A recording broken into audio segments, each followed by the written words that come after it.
Ketika dia melewati rumah itu, terlihat satu sosok perempuan yang berdiri persis di depan pintu dengan kondisi wajah yang pucat.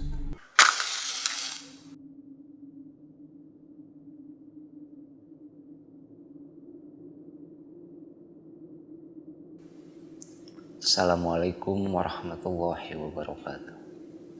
Selamat malam, hadir kembali di Ranah Jawa. Pada kesempatan kali ini, saya akan menceritakan satu kisah misteri. Tetap di sini, jangan kemana-mana.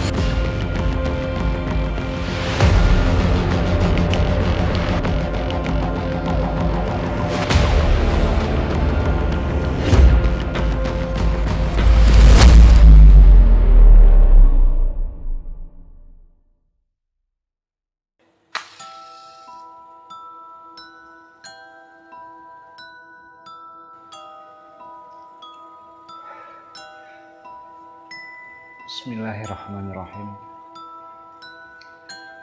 Kisah ini berasal dari sahabat Ranah Jawa yang bernama Alvin.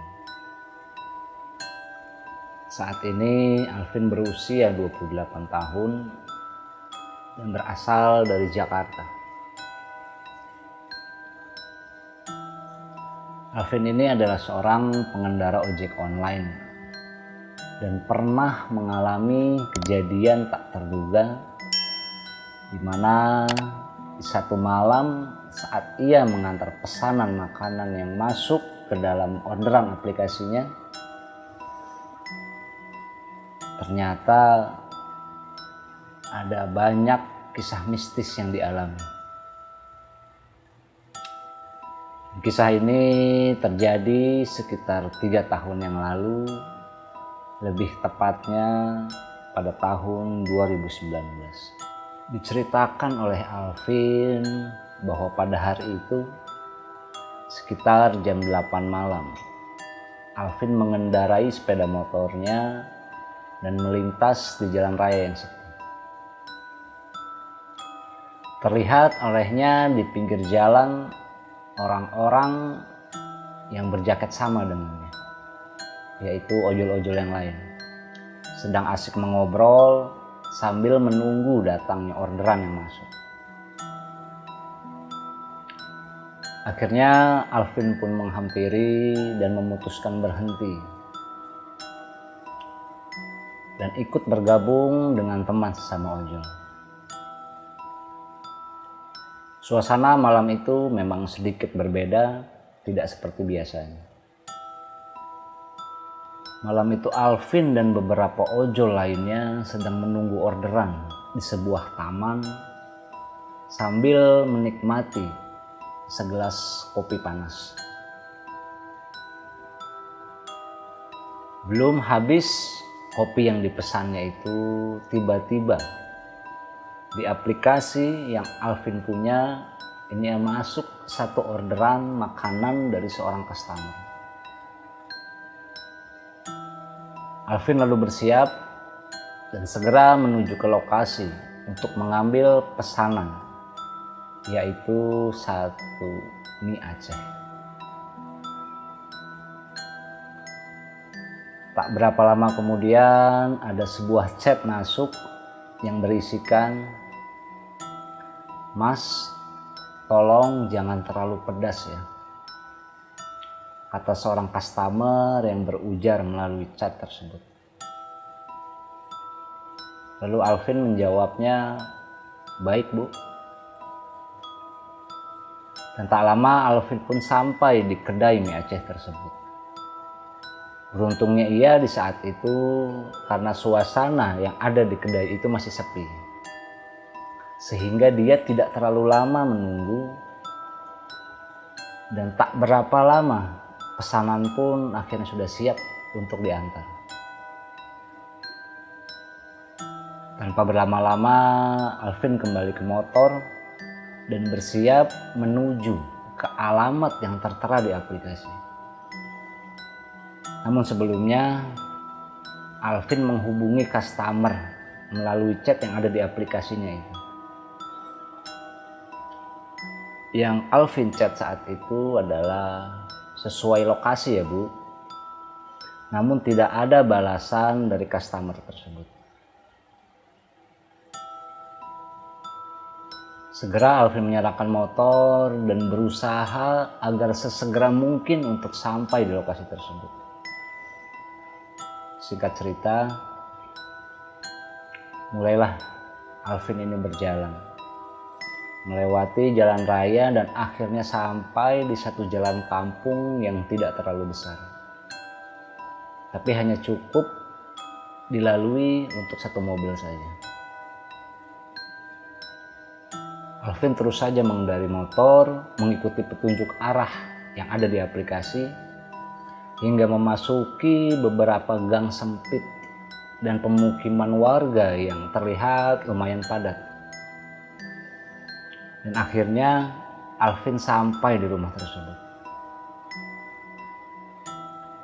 Alvin lalu berhenti dan berjalan ke arah pintu rumah itu, dan sebelumnya ia beberapa kali memastikan bahwa alamat yang tertera di aplikasi ini sudah benar. Sampainya ia di depan pintu rumah tersebut, lalu Alvin mengucapkan salam sambil mengetukkan pintu secara perlahan. Assalamualaikum. Assalamualaikum. Dan tak lama akhirnya terlihat lampu menyala dari dalam, dan terdengar ucapan salam dari dalam, Waalaikumsalam.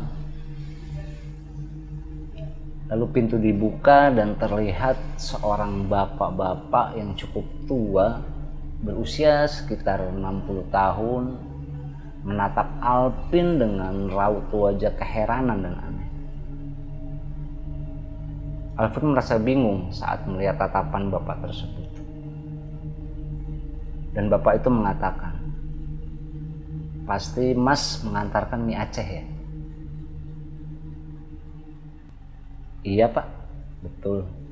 Atas nama, belum Alvin melanjutkan nama yang tertera dari aplikasi, bapak itu pun langsung memotong ucapan Alvin dengan, "Iya, itu pesanan anak saya," ucap sang bapak. Lalu Alvin segera menyerahkan pesanannya ke bapak itu, dan bapak itu mempersilahkan Alvin untuk duduk terlebih dahulu di sebuah bangku yang ada di teras luar. Kemudian Alvin duduk sambil menunggu bapak itu kembali. Sedangkan pesanan beliau sudah dibawa masuk ke dalam. Dan dilihat oleh Alvin bahwa bangunan yang ada di rumah itu tidak terlalu besar, namun halaman yang dimiliki cukup luas. Dan Alvin memperhatikan halaman rumahnya, ada sebuah tenda yang masih terpasang dan beberapa bangku plastik yang tertumpuk rapi. Sepertinya di rumah itu baru menggelar semacam acara atau hajatan. Lalu dari dalam rumah secara tidak sengaja Alvin mendengar suara bapak itu berbicara dengan seseorang, walaupun dia tidak begitu jelas mendengar apa yang mereka bicarakan. Dan tak lama kemudian bapak itu kembali keluar untuk menemui Alvin dan memberikan uang 50.000 kepada Alvin. Bapak itu berkata, kembalinya silahkan diambil mas, sebagai tanda terima kasih karena mas sudah mengantarkan pesanan anak saya. Maafin ya, anak saya memang suka iseng, dengan ekspresi wajah datar dan aneh. Segera setelah dianggapnya transaksi itu selesai, Alvin memastikan sekali lagi sambil pamit ke bapak itu dan bertanya, maaf sebelumnya pak, sebelum saya pulang saya mau memastikan lagi bahwa pesanan yang saya kirimkan ke alamat ini atas nama Putri. Oh iya betul, Putri itu memang anak saya. Kemudian Alvin kembali ke motornya setelah pamit dengan bapak itu dan segera menyalakan motor dan meninggalkan rumah itu. Setelah beberapa meter dari rumah itu, dia hendak memasuki sebuah gang dan Alvin berhenti tepat di depan satu warung untuk membeli minum. Setelah pembelian minum, karena dia punya rasa penasaran terhadap sikap bapaknya dan suasana rumah yang dilihat masih terpasang tenda, akhirnya Alvin memberanikan diri untuk bertanya ke pemilik warung. Mohon maaf mas, saya mau tanya, rumah yang ada di situ, Alvin sambil menunjuk, itu habis ada acara apa ya? Oh rumah yang itu, tadi ada acara tahlilan 7 hari meninggal anak. Namanya kenapa mas? Nggak apa-apa mas, tadi kebetulan saya habis mengantar pesanan makanan ke rumah itu atas nama Putri, tapi yang terima bapaknya bukan anak. Mendengar pernyataan dari Alvin, si pemilik warung langsung berucap, ya nggak mungkin lah mas, kalau si Putri itu yang terima. Karena yang meninggal dan ditahlilkan 7 hari ini ya Putri, anaknya bapak itu. Setelah mendengar pernyataan dari pemilik warung, Alvin sedikit terkaget. Alvin mulai merasa ada yang aneh dan janggal, dan dia merasakan sedikit ketakutan, sehingga dia cepat-cepat ingin pergi dari tempat itu. Alvin bergegas menuju ke motor dan menyalakan motornya, kemudian berjalan melewati gang tersebut. Belum sampai beberapa lama dia tiba di ujung gang, tapi ternyata gang yang dilewati sebelumnya itu sudah ditutup atau di portal, sehingga mau tidak mau dia harus kembali lagi ke arah warung. Dan akhirnya dia kembali bertanya pemilik warung,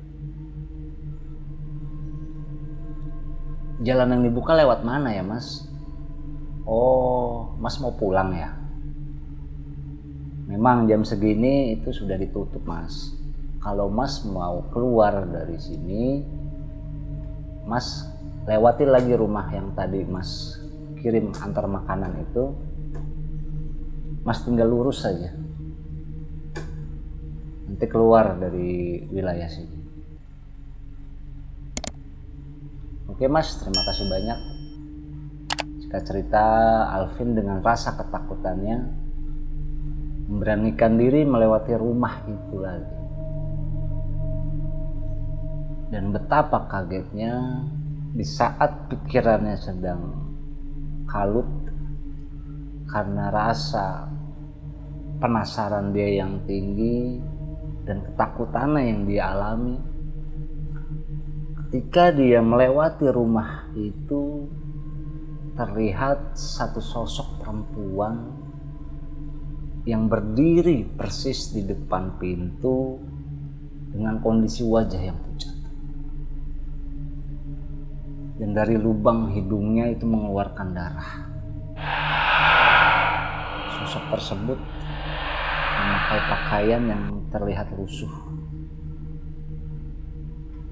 Sontak Alvin kaget saat melihat sosok itu, dan tanpa berlama-lama dia langsung menancapkan gas sampai motor yang dikendarinya sedikit oleng dan membuatnya hampir terjatuh. Sampai akhirnya dia bisa keluar dari wilayah itu, dan di sepanjang jalan Alvin selalu terbayang wajah dari sosok perempuan yang dia lihat barusan, sehingga dia memutuskan untuk langsung pulang ke rumah.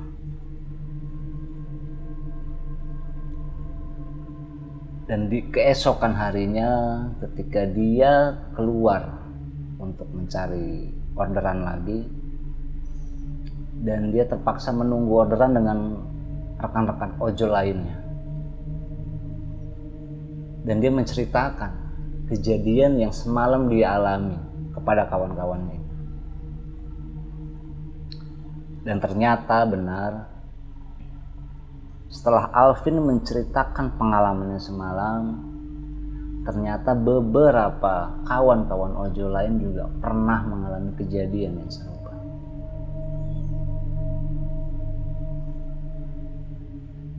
Dari kisah yang Alvin alami bisa sedikit kita ambil kesimpulan bahwa mungkin kejadian mistis seperti ini bisa terjadi kapanpun dan dimanapun. Dan semoga para ojol di luar sana tidak khawatir dan tidak membuat takut untuk kembali mencari orderan. Cukup sekian cerita dari kami. Mohon maaf bila ada kesalahan dalam nama dan tempat. Sampai bertemu di episode selanjutnya. Wassalamualaikum warahmatullahi wabarakatuh.